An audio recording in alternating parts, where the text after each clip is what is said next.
right, screenagers, welcome back to another episode of the Canon, your favorite movie podcast, the only movie podcast providing you with a watch list of the most essential movies ever made. Of course, my name is Raph. I will be your host for this. We've got another amazing episode lined up for you today. Should be a very fun conversation about a very fun movie.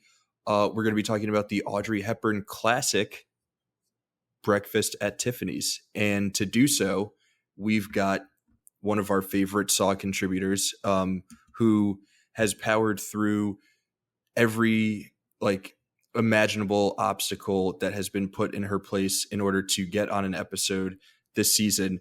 But we finally done it. RJ, welcome back. How's it going? Happy to have you back on the show. Hello. It is good. I have survived planes, trains, hurricanes, and surgery to be here, but let's do it. Amazing. See, you did a bit of travel. You were supposed to join us for Monty Python and the Holy Grail, but the travel schedule, it didn't match up with when we had to record, and then there was a tornado somewhere. Am I making that up? It was a hurricane. We got a hurricane, and we're without power or internet for a little while. And then I went to Europe, and then I went to the hospital.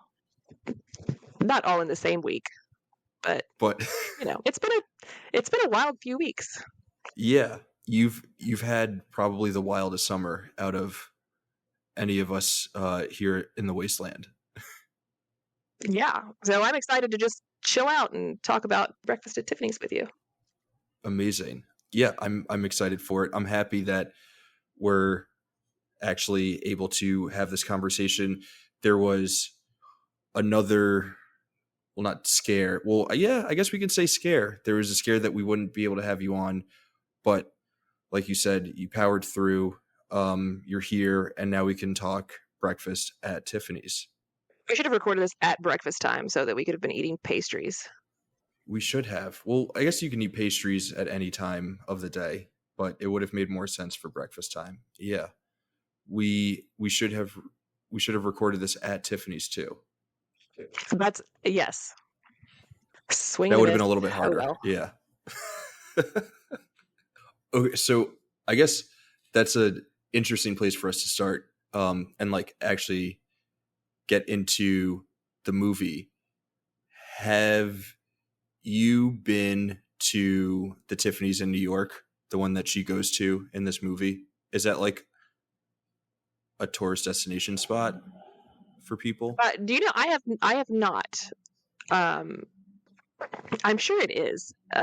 It's probably a thing for people to go by, but I have never been.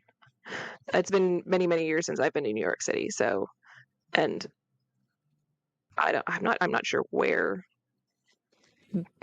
Tiffany's is actually. So but I don't think I made it to that part of the city. It's probably not in Brooklyn. It's not in Brooklyn.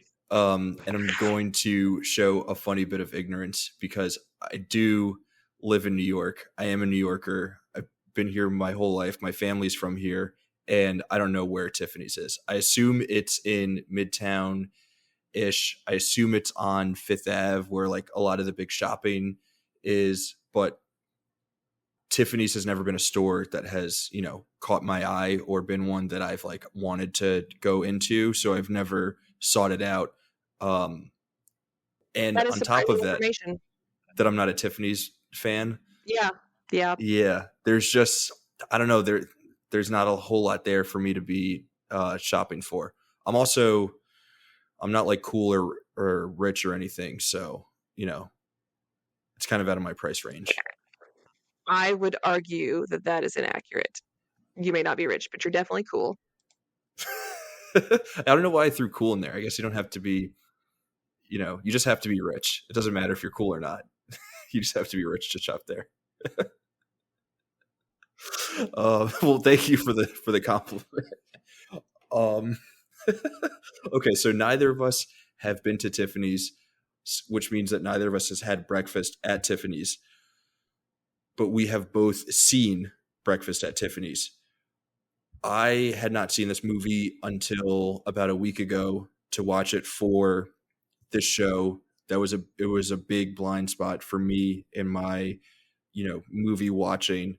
But RJ, I assume for you, this is a movie that you have enjoyed for some time, or is it something that you happened upon more recently in life? I would say since high school, which is, several to many years ago now. Um, we're not going to say exactly how long. Yeah.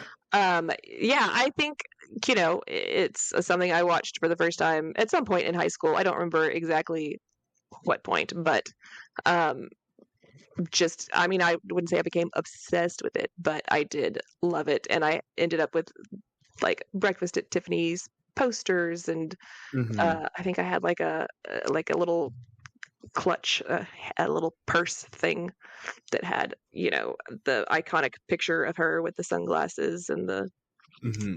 the little, whatever, I don't know what the hell you call that stick that you put the cigarette at the end of. Um, and A cigarette the black holder? dress. Yeah. Oh, well, that's probably, I don't know. Is there might be a more like proper I name don't know, for but that's probably the name for it. it. um, anyway, so it just became something that I fell in love with. And I think I've appreciated it in different ways over the years as I've gotten older, but I still love it. Oh, interesting. What So like what walk us through those different ways. Like what were the ways that you loved and appreciated it when you first saw it in high school versus like, you know, seeing it as a adult person and like maybe I'm assuming you've seen it a few times over the years. So sort of like how has that appreciation grown? What does it look like? Um, well, so okay, so when I was young, I really, I loved I guess the carefree life that she seemed to lead. She seemed to just be a person who enjoyed freedom and loved to do what she wanted, and um, didn't. And there was a awesome romantic love story, and those were kind of the aspects that stuck out to me. And she was very quirky, and I, appreciated that as a person who has always been very quirky. Um, but yeah, over the years as I've gotten older, the more I even like the most recent time I watched it was I think before I wrote uh the Canon article, um, and it had probably been I don't know a few years since I've seen it done a rewatch, and I feel more motherly towards her character now, and just I Hmm. see so many of the traumas that have contributed to this really interesting and mostly terrified person that we see on the screen. Um, and all of the ways in which the romance is not really, a very healthy romance. But it is Hmm. still deeply interesting. And it is a good story. But I appreciate it more as, just like, oh, this is interesting art, and not like, oh, that'd be so cool to be, young and living in New York City, eating breakfast at Tiffany's, and yeah. Yeah, that is super interesting. I feel like those are the two sort of like big readings of this movie. I assume not most people, but I assume a lot of the appeal of this movie is right young woman who just like through just like a sheer force of will sort of like makes this life for herself in the city, and it seems like it is a kind of romantic view of young single life in the big city. She's gallivanting around town. She's looking into the Tiffany's window. She's going to these great parties and like experiencing the nightlife and all of that stuff. But then there is sort of like you were saying, this flip side to it where she's kind of this tragic character, this tragic figure, and underneath all of that sort of like cool exterior, there is a really tragic, trauma-ridden character, and the movie is a really interesting story looking at her and like how she got there and how she's like dealing with all of it. Um, but that is super interesting that you've sort of like through the years had both of those different experiences with the movie. Yeah, I would say, I think my appreciation of many movies has changed over time, but with this one, it feels more, um, just more extreme, I guess. Hmm. Yeah, so like she's no longer, sorry, I guess, is she no longer for you like a aspirational character, or was she ever an aspirational character? Yes, I mean, I guess I wouldn't necessarily say that uh, I didn't want to, run away to New York City and be a glamorous party girl, but it that kind of living life by the seat of your pants frivolity was very appealing to me as a as a teenager, and um I think so there was some aspirational you know Hmm. bits in that, and now it's just more of a oh, that's a real sad story, but it's really fun to watch. Yeah. It it is very interesting how both of those things sort of exist at the same time. And I feel like that's true of a lot of movies that are in the canon where they are sort of like both of those things where they can through a certain lens feel like a cool glorification of some sort of like idealized version of a way to live life or whatever, or experience life. But on the flip side, if you were to maybe dig into it a little bit deeper, there is a sort of like dark side to it. But it is still, because it is still like made very well at a very high level artistically and technically and all of that stuff. You can sort of like appreciate it with either reading. Yep. S- That is I think a really good sum up there. so to get into, I guess, the movie a little bit more. Well, actually, first, before we get into the movie a little bit more, so we have sort of like, your initial response to it, and then your how your response and appreciation for the movie has like changed over the years. Have you ever picked up the book, the novella that this is based on? I have not. I've seen uh, excerpts from it, Hmm. but I have never read it. Okay, I also have My not read it. understanding is that it's grittier, I think. Oh, interesting. Do you know how so, or just generally Um, grittier? just kind of generally, and I think that her characters, uh, I think that her character is quite a bit different, but as far as not as kind of fun loving as we see in the movie, but that is just the extent of the little bits that I have seen. So That that makes I thought sense. about reading it before writing the article or being on the podcast, but nah, I don't know. I kind of in this case I would like to stick with the Holly Golightly that I know. Yeah, the movie version. Yeah, The Audrey Hepburn version. I don't know if I read this in your write up or somewhere else, but apparently Capote wasn't thrilled by the idea of Hepburn playing the Holly Golightly character, and he really wanted Marilyn Monroe to play her. yeah. I don't remember if I put that in my write up, but I do remember that I have seen that as well. Yeah, which would have been really interesting. And I don't know. I mean, what do you think? How do you think the character would have been different, either for better or for worse, if it had been Monroe as opposed to Hepburn?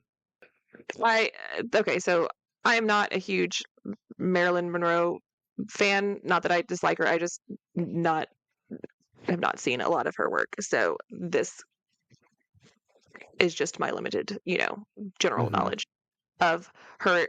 I feel like it would have. I think that Holly Golightly would have come off as more caricature-ish, if that makes sense. Hmm. Um, Yeah. and that I don't know that she. I mean, maybe she would have. Maybe she would have been able to give the depth that Audrey Hepburn does. But I mean, let's be real. Like there are not a huge list of actresses that could give the depth to anything that Audrey Hepburn could. So, um, Yeah. Okay, I'm gonna table the Hepburn stuff because I'm sure we're gonna have plenty to talk about there. Um, but just to like sort of close the loop for us on the Monroe front and the possibilities of her playing the character and the way that the movie sort of plays out and might be different from the book based on both of our limited knowledges about how the actual book plays out. it I feel like if it were Monroe who were playing Holly Golightly, the movie would have focused more, or there would have been more to take away from the movie in terms of like the glamorous romanticized version of young single lady living the cool social life in New York City, maybe without as much of that like traumatic depth that Hepburn brings. Like, do you think that yeah, he, I don't know that I can speak yeah, on that in any sort of like intelligent way, but just like my initial thought is that what would have been like the difference in having the two play the role.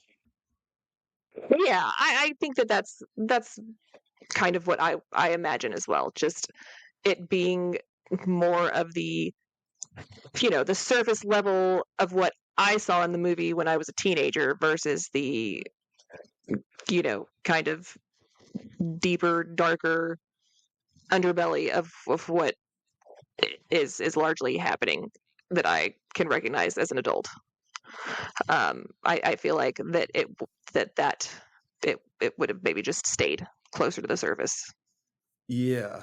And I mean, not to say again that like Marilyn Monroe, like one of the, greatest movie stars of all time, like wouldn't have been able to bring any sort of like emotional or character depth to the role. I just think that it would have been a different sort of reading, or would have skewed the reading one way more than the other way, as opposed to what it is that we end up seeing. Because with Hepburn, like there obviously is still like, I think a lot of the appeal of the movie is still the sort of like really cool, sort of like swaggering presence that Hepburn has. But she undercuts it with so much quirkiness and that like those undertones of sadness, that it like balances it out and makes it like a much more complex character and acting role than it maybe would have been otherwise. Which brings us to sort of like the big main topic question, reason for this movie being seen as essential the way it is. And like that is the fact that Audrey Hepburn in this movie is like one of the coolest people to ever grace the big screen in this. So RJ, I'm just gonna lay out for a little bit, and I want you to give us just like all of your thoughts on Audrey Hepburn and like what she's doing in this role, why it's so great, and why we love it so much. Oh God, Raph, way to like lob a ball at me. That's a lot. So, okay, so I mean, Audrey Hepburn, I think we can almost universally agree is the epitome of elegance and grace and sophistication in any scene you could put her in. Like she could be in a puddle of mud wearing a potato sack and somehow still would, be fine to have high tea. She just is beautiful. She is timeless. She has poise. And yet, as you said, throughout the movie, she has the absolute. I mean, there's some adorable quirkiness. There's some really Mm-hmm. frustrating quirkiness that comes up that she is able to bounce seamlessly from one thing to the next, and it it all feels authentic. It all feels like this is the character, and the character is just that uh, multifaceted and can just pivot and Mm-hmm. has to pivot, in fact, to be able to Yeah. live this life that she's living. Um, and you can see that it is a defense mechanism almost that she shows as Holly Golightly to be able to flow from, I mean, almost, like little catastrophe to the next, depending on Mm-hmm. where you're at in the movie. But uh, even so, I mean, in the first, I mean, we're not 5 minutes into the movie when the I can't think of his name, but he follows her home and is trying to, get her to let him in, and Mm-hmm. she gets from that, and then has the run in with Mr. What's it, Mr. Yunioshi upstairs, and Mm-hmm. just, she just pivots and flows and handles everyone, and then you never quite see just her. Hmm. It is always the different layers and the different Yeah. faces that she is showing to, to whoever she's interacting with. And I okay, I will make this confession. I have not seen many other Audrey Hepburn movies. Um, I Same. know, but I love this one so much that it is almost hard to, to want to watch anything else and be like, oh well, she is this awesome character too, Mm-hmm. because she has so many characters in this movie. But I don't, and I'm gonna have to. I'm not sure I can rely on my memory here, but I think that this was her like second major film. Oh wow.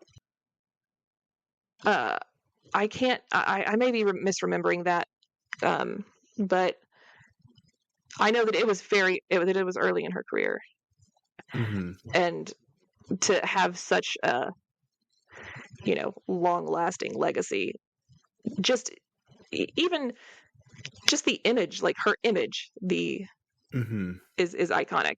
Like you can have never heard of Breakfast at Tiffany's, but if you saw that picture somewhere, you'd be like, oh, yeah, Yeah. that's That's just something the I'm symbol familiar with. for, Yeah. yeah.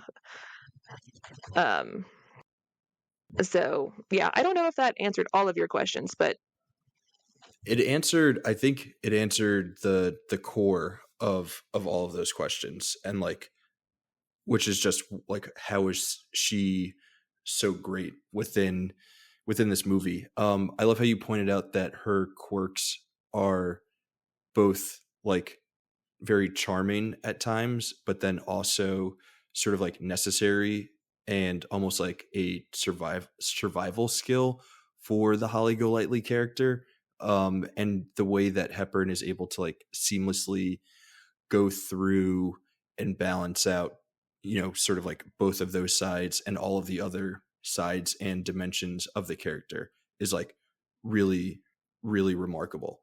Um, how do you feel like she does with slowly revealing some of those like darker secrets that sort of like which for me, just side note, was like super unexpected. I was like, I didn't have like much familiarity with this movie at all going into it, so I was not really aware of like how dark things get. But what do you make of Hepburn's ability to sort of like slowly reveal those darker elements of the character as the movie goes on. Well, so I can remember watching it that first time and feeling the same way, going like, wait, what is happening here? Yeah. How is Jed Clampett her long lost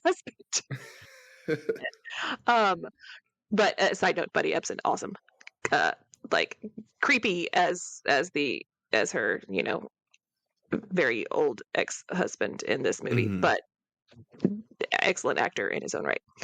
Um, I think that the way, and I mean, this is attributable to writing and acting as well, but the way that she handles those little bits of her mask slipping and her, the things that she's been trying to hide coming out is I think, very authentic. In that she, Mhm. you know, at at every step of the way, she tries to downplay, anything that isn't what she wants to be, that she wants to show of herself, and just it's like, pulling teeth to get information about this woman out of her, and it is done very, I think, very naturally. And I think the way that it's funny. I mean, like the movie, that part of the movie goes by fairly quickly, but at the same time, it carries so much of who she is and how she Mhm. got to where she is in it. Um, and with just not that much said from her about it. Um, we get Doc's side, we get her her side, and still the whole time she's trying to, just trying to figure out how she's going to pivot her way out of this, like, we're going to the bus station. Oh, I'm going with you. I'm just going to, at the last minute, I'm not going to get on a train with him to go, you Yeah. know, that's, uh, it's just, she's constantly flying by the seat of her pants, and um, trying to, again, like, yeah, just trying to let as little go as she can. And I just, having, you know, known people who don't like to talk about their past, their traumas, the things that they don't, want other people to know. That's exactly how it works. That is Mhm. very often how it is. Yeah. I So, think I think one of the interesting things about the way that she performs it, the way that Hepburn performs it, is that with a character like this, it could be so easy for, like, once all of those layers start getting sort of like peeled and revealed as the movie goes on, it would be really easy for then there to be this sort of like big showy scene for the actor to go like sort of like, for lack of a better phrase, balls to the wall with like unleashing all of that trauma and like that backstory and whatnot. But Hepburn like continues to play Holly as this person who like you were saying, just like continues to like pivot and like not really like crack in any real way. And to me, that's almost more impressive than the alternative of, the building up to the like breakdown showy like Oscar reel type scene. I don't know if you feel the same way. But I thought that that was like one of the most impressive things about what Hepburn is able to do here. sure. I think you are 100% correct. Um, that's I and I don't say that to many people, Raph. So, yeah. That's I mean that's um, big for me. That's this is what I heard from you. Really super. How did a nitwit like you get so tasteful? Um, so I think okay with the Hepburn character and performance and sort of like everything that we've been talking about, where there is all of this depth to it that makes it, you know, so much more intriguing than it otherwise would have been. It is also like really hard to overstate just how like magnetic she is a as a movie star.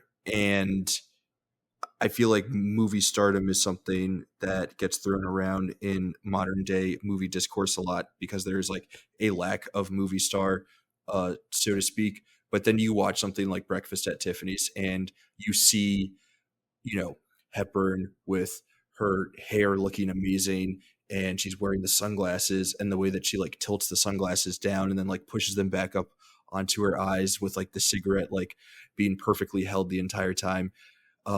You watch and you're kind of like, damn, yeah, like we used to have people like Audrey Hepburn in movies and we don't really have that anymore. Like she is so freaking cool.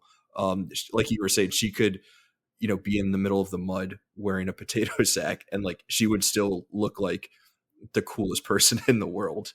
Yeah.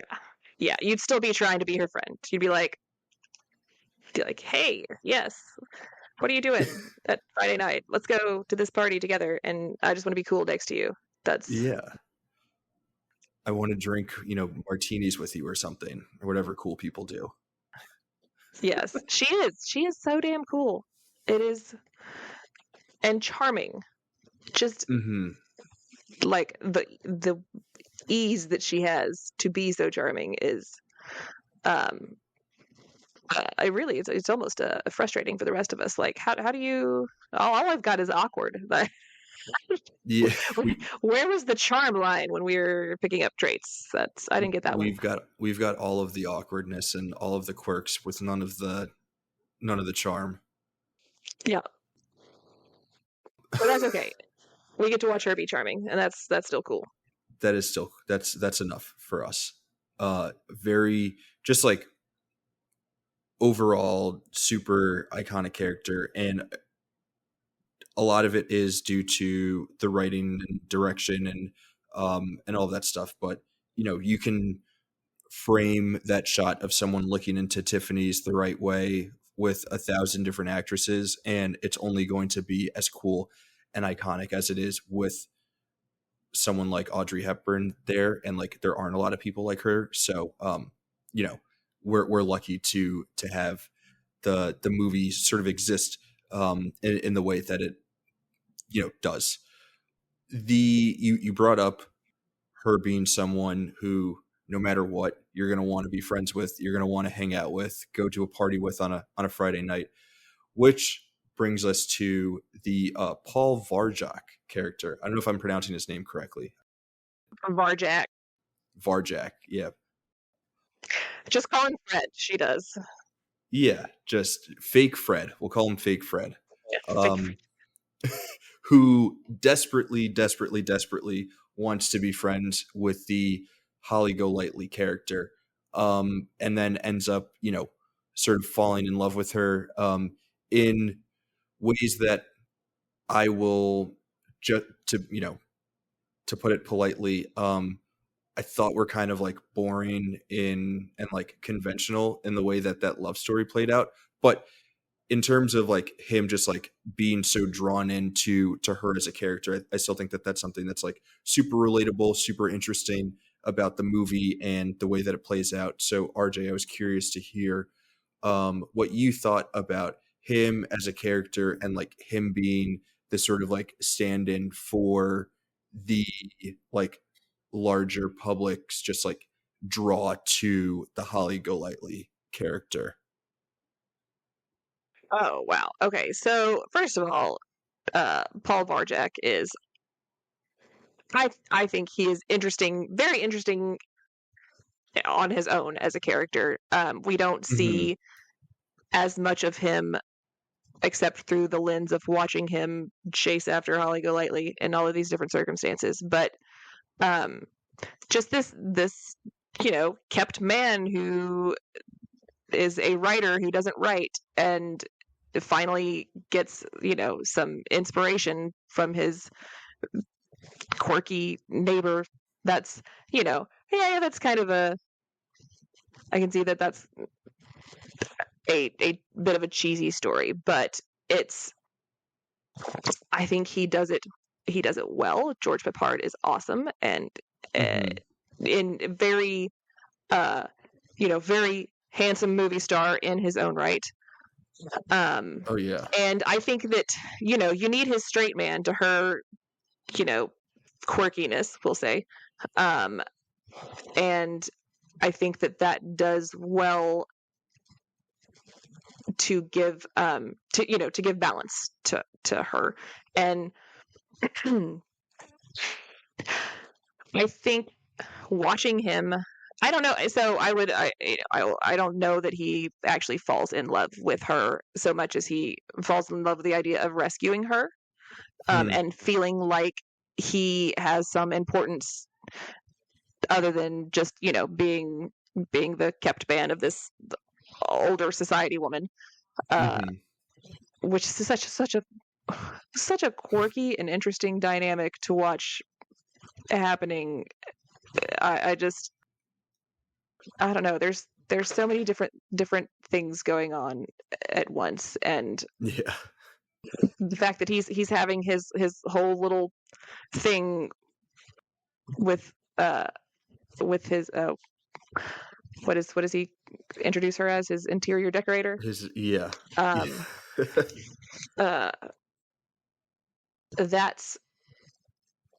like I like that there is separate character development for him outside of just he's the guy who falls in love with Holly Golightly. Yeah. But I mean that wouldn't make him a very interesting character anyway. But I think that he does a good job of making it authentic, like we to be the guy who's falling in love with Holly Golightly, even though as the viewer you can clearly look and be like, she's just the pretty neighbor who kind of gave you inspiration to get your life together, so that's cool, but really she's crazy and you should probably stay away. At the end of the day, that's yeah. If he were my friend, that would be the advice that I would give him, but it wouldn't make for a very compelling ending of the movie, I guess. No, she doesn't have a lot of possessions, but she has a ton of baggage. Yes.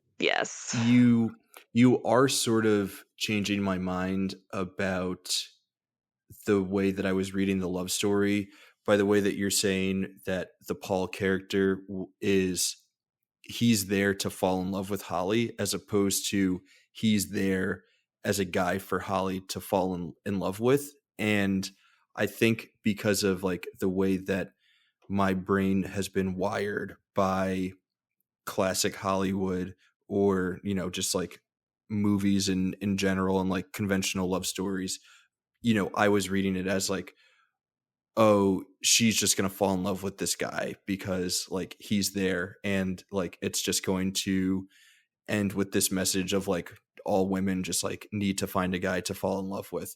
But I think the way that you're reading it and talking about it, where he is the one who is falling in love with her, really like flips that dynamic on its head. And because she is such an intriguing character in her own right, his then attraction, whether it be real or like imagined in his head to her, it does make the movie a little bit more interesting in terms of like the way that it's showing the potential love story play out. Yeah, that's an interesting difference of perspective that I don't think ever would have occurred to me. But yeah, I like that. I do think I think as far as his role of being there to fall in love with her, and again, I could argue whether he actually loves her or not. The point is that he actually gets to know her as a person, as compared to all of the other men that she surrounds herself with that are just infatuated with the the image and don't go any deeper to to figure out who she is and what makes her tick, and that seems to be in the end kind of the thing that brings her around to this idea that there could be more to life than trying to marry a rich man, and maybe love is something that actually exists. Yeah. That is, I don't know. I think you're bringing me around, because my sort of like initial reading was, this is a movie about someone who is like trying to radically reinvent themselves, doing it in New York City, which is like the most, again, romantic place in the world to do it, besides like maybe like Paris, to go and like fully like form this new version of yourself and live your life with this new identity that you can like foster and enjoy. And I was reading the movie as like being about that for her. And I was at first a little resistant to the idea that like she would have to fall for a guy in order to like, be the most fully realized version of herself. I kind of wanted the character to just like find that happiness and fulfillment from within. But based on sort of like where the story was going, with like her ideas of going to South America to find a rich guy to marry down there, like she maybe would have never fully found it. And maybe she doesn't like actually fall in love with Paul at the end. Maybe she doesn't need Paul at the end, but like he is, or she doesn't need him in like a romantic sense, but he is someone who does help her like become that fully realized version of herself that she is trying to become through, all of this phoniness that her life becomes like while she's living in New York. So I think, Yes. yeah. Yeah, I agree. He is a catalyst to get her, like, to break her out of this cycle Mm-hmm. that she is perpetually in throughout the movie of looking for the next, you know, rich guy to give her $50 for the powder room, Mm-hmm. um, Yeah. or to marry her so she will be taken care of. Because based on everything that we've seen, that would never be satisfying for her. Like, No. Yeah. that would only be, that would only be interesting for a little while, and then she would be needing to go on to the next thing, because she is a person with a lot of issues, as we discussed, and running away from them is Mm-hmm. and granted, like, running away from your you know old husband when you're a 14-year-old child, that's not necessarily, I'm not going to say that's running away from your problems, but um she Yeah, like that's not the really a scene where problem you she's can talking face to head Doc on. about, yeah. So but the conversation that she has with Doc about him trying to hold on to wild things and her being a wild thing, and it's like, at no point in the movie did that change. um Mm-hmm. so she is looking for something and trying to, I'm perhaps just trying to heal something, I don't know, but uh certainly moving to Brazil and marrying one of the 50 richest men down there was not going to fix the problem. No. No. But I'm not an expert, but I that's my prediction anyway. It would not have fixed the problem. I wouldn't have had a lot of faith in that fixing the problem.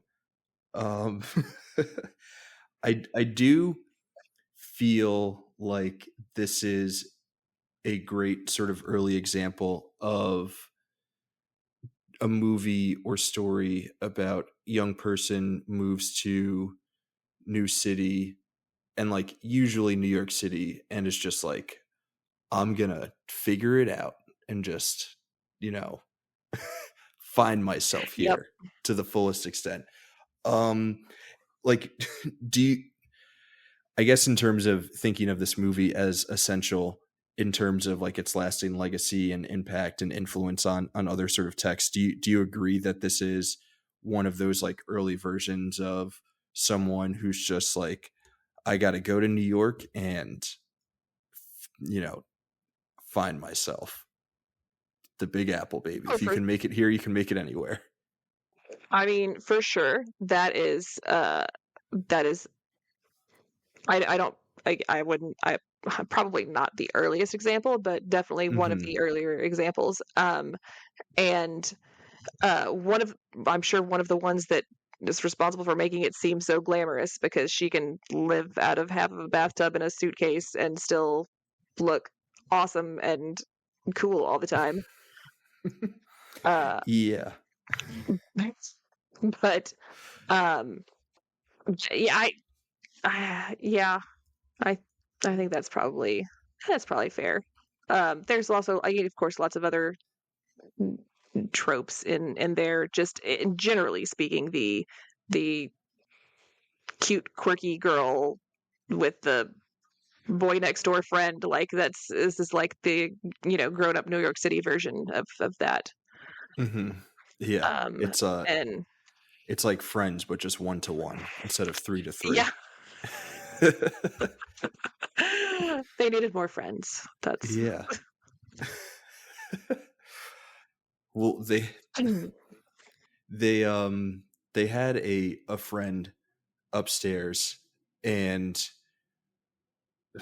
when we were like when we were planning to record this, I was like thinking about how do we want to bring this up, because again, like on the show, the whole idea is to be celebrating what makes all of these movies classics and essentials, and like talking about why we should be appreciating them. But at the same time, this movie and so much of its legacy is around the negativity around this one character in particular. And I was like, does it make more sense to like not bring it up at all, because that's not something that we can talk about as being like a positive that makes this movie essential? Do we just like mention it in passing? So this is my like long way around getting to the character whose name I'm totally forgetting, but if you've Mr. seen the Unioshi. movie, what's his name? Sorry, Mr. Unioshi. Mr. Unioshi. Yeah, so that guy, that character, just like so unnecessary to the entire like story at large, and like all of the themes and stuff within the movie, and like just like so inappropriate for so many reasons. One, you have a like white American actor in Mickey Rooney playing that character and doing like an awful Asian, like Japanese American impression. So it's like disgusting for that reason. But then even if you had like a Japanese American actor playing that character, still like a gross like version and caricature of what a Japanese person is. And then if you just like remove that character completely from the movie, racist or not racist, like the movie is still exists as the way that it like needs to exist. So it's one of those things where it's just like, it's really unfortunate that it does exist. It's unfortunate that we have to like mention it, because it's just like, it's so egregious that it would be awful of us not to.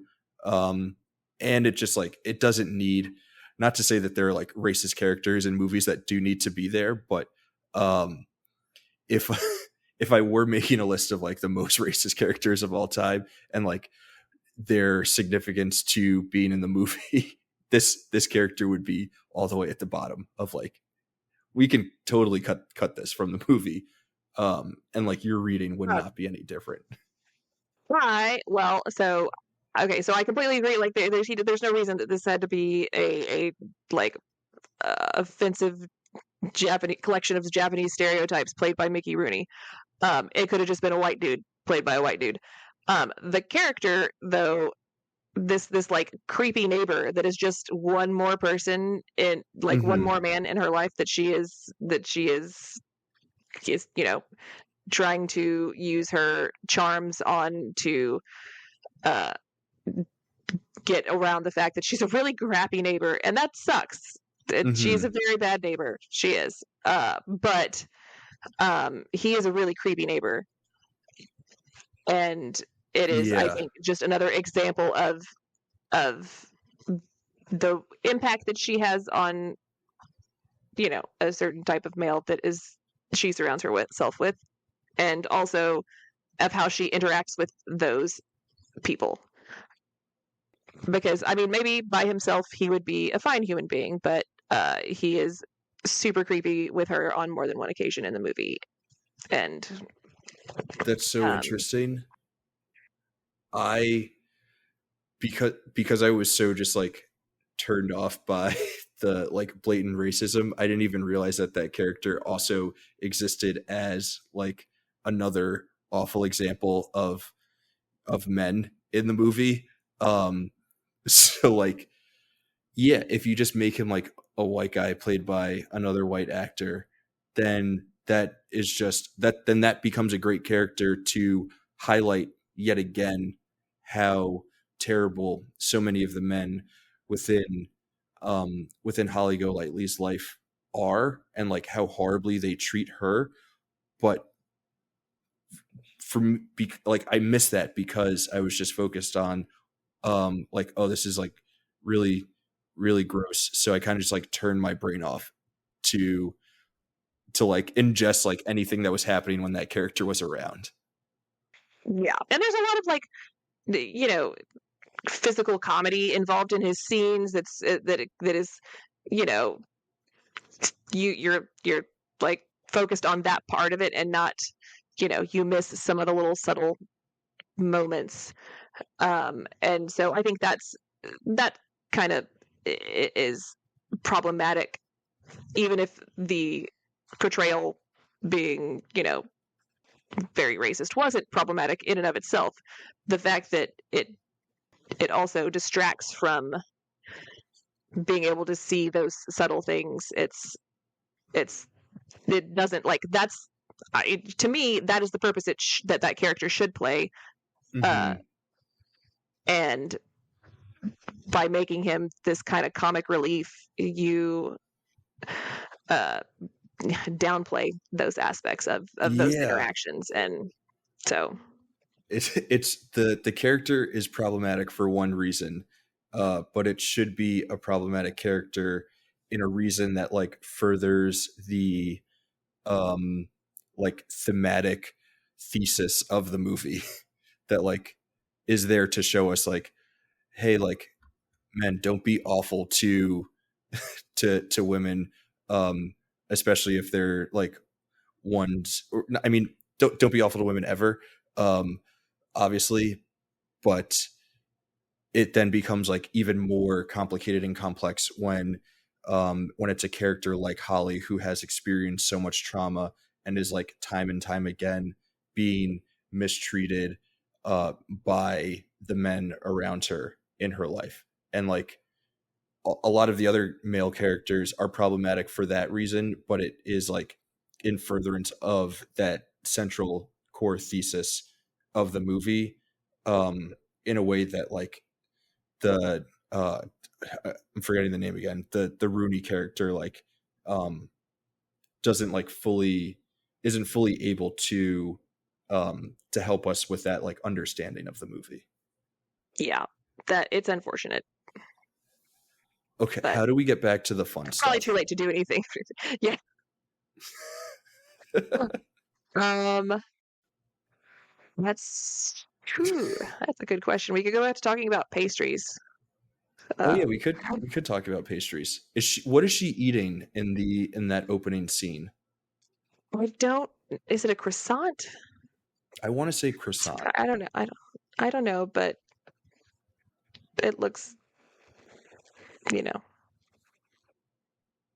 I'm trying Is to pull this up one a of the picture. best opening opening scenes, opening credits of any movie with her, strolling through the city, looking cool as hell, with Moon River just like, playing lightly in the background as the credits roll. Like It's gotta be, right? it's got to That's be up there. that's surely some, at least in the top 10 of like memorable movie openings. Yeah. It's as iconic as it gets, right? Because it's one of the first shots of the movie, that shot of her looking into the Tiffany's window, right? Yeah. Yep. One of the earliest iconic shots in any movie.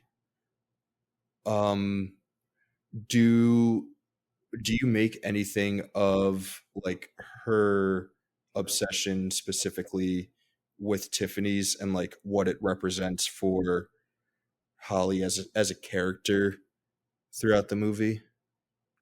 So okay, so I'm guess, not having grown up in New York in the time period when this movie was made, I'm going to say that my assumption has always been that Tiffany's kind of represents the height of, you know, glitz and glamour, and the place where people go to buy jewelry when they don't have a care about money or safety, or Mm, things like that. And so it is representative of uh, that dream of being, the of being able to afford to go and shop there because you live a life of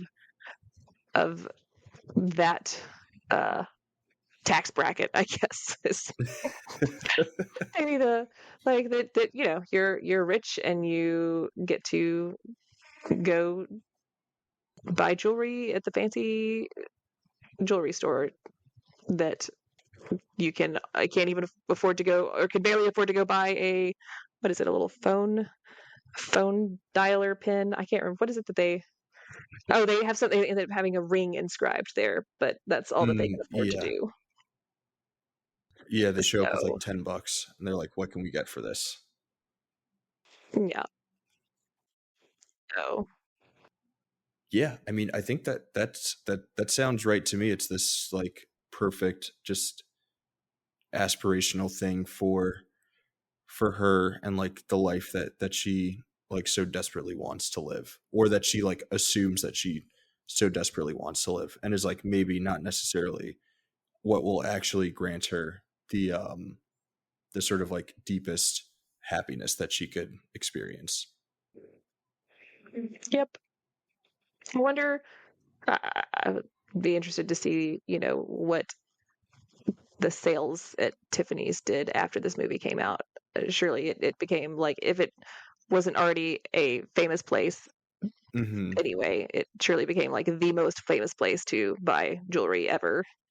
Oh yeah, I'm sure, and I'm sure still is. And I'm sure people go in, or like go up to the store and reference this movie all the time, all the time there. I would be disappointed if they didn't. Yeah. I think that'd be sad. Next time you come to New York, you'll have to recreate that opening scene. Yeah. Although I don't know what I'm time not you gonna would be be. able to do that, because those Yeah. streets are empty. That's like not even that's not even like 6 a.m. empty. That's like 4:30 empty. 4:30 a.m. Yeah. Yeah. That was pretty early. I don't know if I'm getting up that early to go eat a pastry outside of Tiffany's. Or you can do what Holly did and go out the night before and just stay up, and then go to Tiffany's before you head home for your morning of sleep. I could say with all certainty that I could probably not do that. It is, like 8 o'clock in the evening and I'm yawning. So, That's fair. That's sta- staying up all night is not so much going to be in the cards for my, future trip to Tiffany's. Unfortunately. But yeah, you could do fair it. You enough. could do it for all of us. Yeah, I also don't know if I have staying up until that hour and then going to Tiffany's and meet, but I'll try. I will do it I'll do it on behalf of Screenage Wasteland and the screenagers everywhere, all across the globe. Pixar, it didn't happen. That's all I'm saying. Pixar didn't. Okay. Haters will say it's photoshopped. Yeah, I mean, I think we already spoke about it, but I do really think that the New York City location is like the perfect place for the story to take place, and like for Holly to go through all the changes that she has to go through. Uh RJ, I don't think I have much else. I feel like we hit on pretty much all of the major topics for Breakfast at Tiffany's. Did you have anything else that you wanted to chat about before we do recommendations and all that good stuff? No, I think we covered what I wanted to talk about. So go us. Amazing. Look at us go. We did it. Yeah, I'm really happy that I did get to watch this movie. I totally understand and can see why it is essential. You know, Audrey Hepburn is just like I'm gonna keep saying it until the end of time, but like she is one of the coolest people to ever be on the big screen. So very, very, very happy that I got to experience that, and I'm happy that we got to have you on to talk about this. We were worried that it wasn't going to happen, that we were never going to have you on the Canon again. That we weren't going to see you on the show anymore, but we made it. We're here, and we did it. So look at us go. Yeah, perseverance. We deserved it. We earned those cheers. Yes. All right, so let's do some recommendations for Breakfast at Tiffany's. I'll quickly run through the rules just in case we have any new listeners out there. So for every movie that we introduce into the canon, we also like to recommend 3 things to check out if you like said movie. So RJ and I will each recommend 3 things. Of those 3 things, at least one of them has to be another movie. The other 2, however, can be any and everything else. It can be more movies. It could be a TV show. It could be an episode of TV, a season of TV. It can be an album or a band or a book or a comic book. It could be really anything. We like to get super creative. The connections to the movie of the week can be as loose or as on the nose as possible. The only thing that we ask is that for any movies that are recommended, we don't recommend anything that is already in the canon, and we stick to 3 things. So 3 and only 3 recommendations. With all of that being said, RJ, why don't you kick us off? What is your first recommendation for Breakfast at Tiffany's? My first recommendation is a 1959 movie called Pork Chop Hill. Uh, this is a George. Sounds So my yummy. my connection here is George Peppard is in this movie, and it is actually it's about the Korean War. It is one of the few movies that is set like there's plenty of movies set during World War One, World War Two, Vietnam, but it is one of the few movies that is set during the Korean War, and it is a very good movie. Nice. I like that. That's a great first pick. Sweet. So, okay, for my first recommendation, we briefly mentioned it, but Moon River, the song makes an appearance in this film quite a bit, kind of recently, but also at this point, maybe not that recent, probably within the last like 5 years or so. Frank Ocean had a really cool version that he put out of Moon River. So, um, instead of recommending his version of that song, I'm just going to recommend a Frank Ocean album that I also just so happened to be listening to uh, around the time a lot that I had watched Breakfast at Tiffany's. So I'm recommending Frank Ocean's Blonde. Great album if Oh, you're down for just like a good good cry while listening to some amazing music. Interesting. That I had no idea. I will have to check that out. Yeah, it's great. Cool. What's your second recommendation? Second recommendation is okay, so this is like would be one of my other very favorite movies that came out the same year as Breakfast at Tiffany's. Very different genre, but 101 Dalmatians Nice. also came out Love in that. 1961, and that is one of my very favorite Disney movies. I love it very much. Yeah. And one of the main characters also runs around with one of those long cigarette holder things. So, often wearing a black dress. Yeah, kind of a different vibe from that character, but Different, different vibe, yes, but still yeah, an excellent movie. yeah, amazing movie. That's amazing. I love that. I didn't realize that they were both 61. Good year. Yeah, Good year. it's good. Yeah, it's a good year for movies.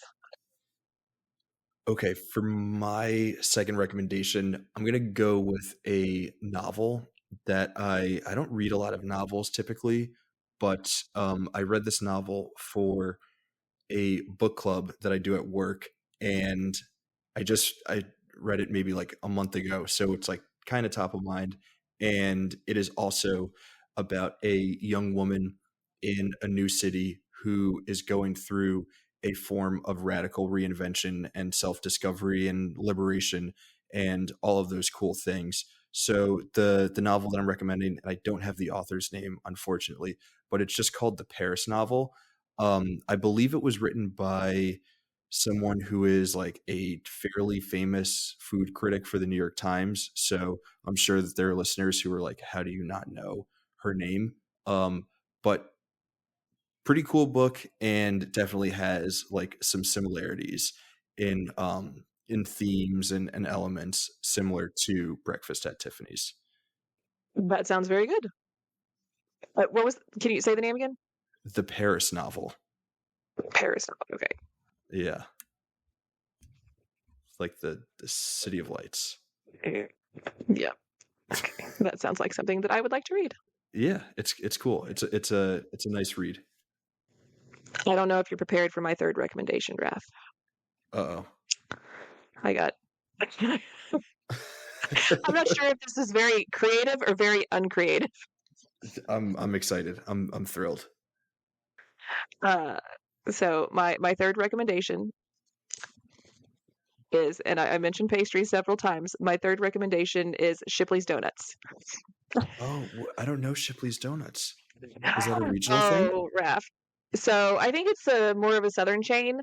Okay. Um, there are plenty of them in Texas, but I think I think that you can find them throughout the South. So you may have to get, south of the Mason-Dixon to find some, but they are the best donuts, especially when they're nice and warm and fresh. They are most excellent, and I think that everyone should try a Shipley's donut at some point. That sounds amazing. What's your favorite donut flavor from there? Well, so my favorite is just their plain glazed donuts. They are just fantastic. I do also Okay. really like the chocolate iced, but just a plain glaze it's That's the just way to go. delicious. Yeah. Okay. Wow. Yeah, I don't even know if I had heard of this donut shop. And I feel like I consider myself typically a pretty big donut guy, so this is a big blind spot for me that I'm gonna have to fill Yeah. Yeah. I'm at I'm some sorry I point. had to throw that curveball at you. Some point very soon. No, that was the best curveball that's ever been thrown at me. That was amazing. Don't be sorry at all. That sounds lovely. I I was feel like trying to think now of something more media related, and I just kept coming back to Shipley's Donuts. That's like I was hey, like, that's all I got. listen to your heart. That's what You I gotta feel. listen to your heart. Yeah. Yep. My third recommendation is nowhere. It's not as cool as that because I saved my movie recommendation for last. And the connection point between this movie and Breakfast at Tiffany's is it is also similar to the Paris novel, a story about a young person, in this case for this movie in New York City, who is trying to find themselves and, sort of like just figuring it out, going with the flow, all of that good stuff. It's a more recent movie, but one that I had been meaning to watch for a while. I think I first saw the trailer for this like a year and a half ago, and only like just recently got to it, but I did quite enjoy it. I think it's available on HBO Max, right? Or it's just called Max now. Yeah, it's available on Max now. Problemista. It's about a young artist in New York City who is just trying to like figure things out and trying to get a work visa signed, so that he doesn't get deported by the U.S. immigration services. So kind of different in that regard from Breakfast at Tiffany's, but both about young people in New York City finding the truest and most amazing versions of themselves. I like it. Sweet. If he's having to deal with like bureaucracy, though, that kind of sounds like a horror movie. So I don't know. It like doesn't Like, go all the way there, but it kind of is. It kind of like dips its toe in that for sure. Yeah. Yeah. That's Fun stuff. All right, cool. Let's run through our recommendations quickly one last time in case anyone didn't catch them the first time around and wants to write down some things to check out. all right. Well, so my recs were Pork Chop Hill, a 1959 movie about the Korean War, starring Gregory Peck and George Peppard, among other people. The awesome 1961 101 Dalmatians movie, which is the best of the Dalmatians movies.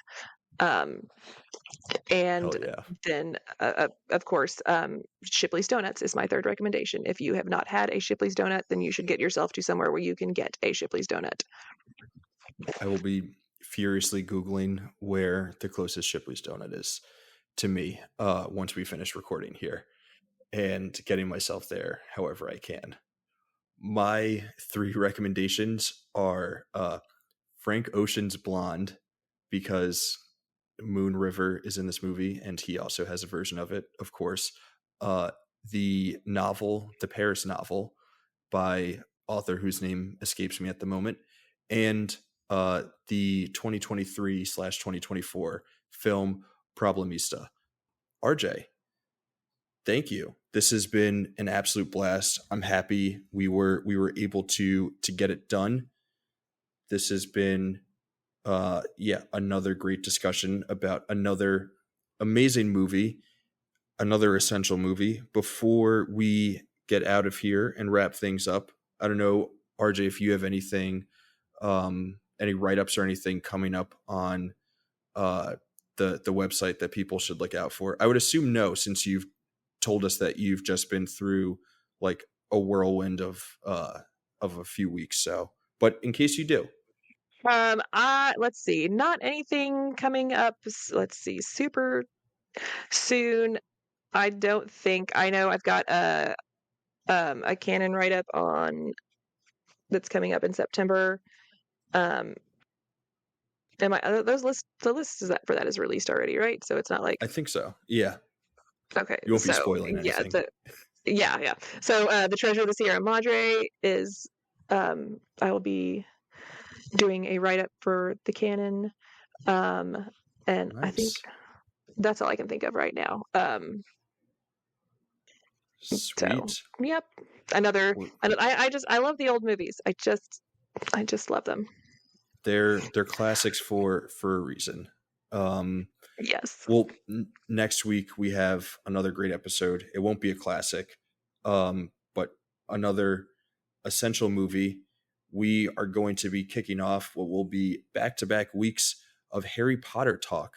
So next week we're going to be talking Harry Potter and the Sorcerer's Stone or Philosopher's Stone, whichever is your preference. We go both ways here.